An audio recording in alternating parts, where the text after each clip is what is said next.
Memory power को, brain को अगर 100% बूस्ट करना है तो कैसे कर सकते हैं फिर? एक्चुअली 100% तक अभी तक कोई नहीं पहुंचा है। हाँ, रिसर्च ये कहता है कि हमने 1 to 2% भी टैप नहीं किया है। Okay 1 to 2% because we have unlimited power. देखिए ना, अभी सिंपल एग्जांपल देता हूँ। एक जमाना था जहाँ पे पेजर ये बहुत बड़ा इन्वेंशन था। हाँ हाँ हाँ उसके बाद में आया नोकिया 1100। हमें लगा मोबाइल 3310। हाँ, हमें लगा मोबाइल लाइक मतलब कॉलिंग कर रहे बहुत बड़ा इन्वेंशन है। हाँ। तो किसी ने सोचा नहीं यार, ये बटन वाला नहीं चाहिए, हमें तो टच स्क्रीन वाला चाहिए, तो वो आ गया। किसी ने बोला कलर वाला चाहिए, वो आ गया। किसी ने बोला फोल्डिंग वाला चाहिए, फोल्डिंग वाला आ गया। तो जो जो हम लोग सोच रहे हैं, मतलब जस्ट इमेजिन हमने कितना ग्रो किया है अनबिलीवेबल वे में।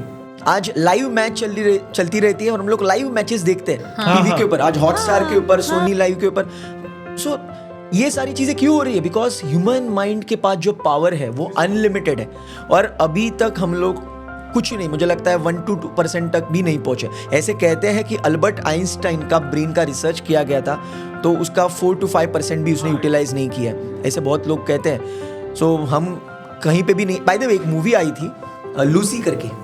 हाँ हाँ लूसी करके एक मूवी आई थी, तो वो मूवी में यही कंसेप्ट को दिखाया गया है कि ह्यूमन माइंड अगर 100% तक पहुंचे तो क्या होगा। तो क्या होगा एक्चुअली? लेकिन वो इमेजिनेशन है, that is not real. Lucy is not a real thing. Just imagine करवाया है कि अगर मतलब मूवी का ये ऐसा है स्क्रिप्ट कि उसके पास एक दवाई चली जाती है उसके पेट में, जिसके वजह से उसका ब्रेन का पावर बूस्ट होना शुरू हो जाता है ऑटोमेटिकली। फिर वो दिखाया है सीक्वेंस, पहले 10% तक गया तो अभी वो क्या सोच रही है, 20% हो गया पावर, 20, 50 और ऐसे 100 तक पहुंचा। सो आई डोंट थिंक सो हम लोग 100 तक पहुंच पाएंगे, नहीं पहुंच पाएंगे, we don't know. But yeah one thing I will tell you, when your intentions are pure, अगर आपका इंटेंशन प्योर है तो आप कुछ ऐसा काम कर देते हो जो ह्यूमन बीइंग को पॉसिबल नहीं है। बिकॉज वो काम आप नहीं करते, आपसे वो काम यूनिवर्स करवाता है। That is called surrender mode. आपको पता है सचिन तेंदुलकर ने इतने बड़े बड़े रिकॉर्ड्स बनाए, इतना लेजेंड बना बिकॉज सचिन तेंदुलकर का एक इंटरव्यू मैंने सुना था, उसमें उन्होंने बताया कि जब मैं बैटिंग को जाता हूं, I surrender myself to my subconscious mind. मैं बैटिंग नहीं करता, मेरे लिए मेरा बैटिंग सबकॉन्शियस माइंड कर रहा है। मैंने भी सुना था। सो अगर आप सरेंडर मोड में जाते हो, देखिए ना, सिंपल एग्जांपल दूंगा। जो नदी होती है उसका एंड क्या है? समुंदर है।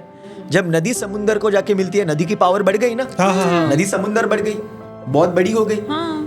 उस तरह से हम जब सबकॉन्शियस माइंड को या फिर वो नेचर को, यूनिवर्स को सरेंडर करते हैं तो हम और नेचर एक हो जाते हैं। तो हम लिमिटलेस हो जाते हैं, अनलिमिटेड बन जाते हैं और यूनिवर्स हमारे थ्रू काम करना शुरू कर देता है।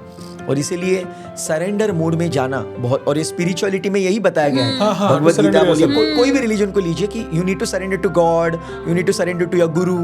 ये क्यों बताया गया है? ताकि लॉजिक बाजू में हो जाए और मैजिक शुरू हो जाए।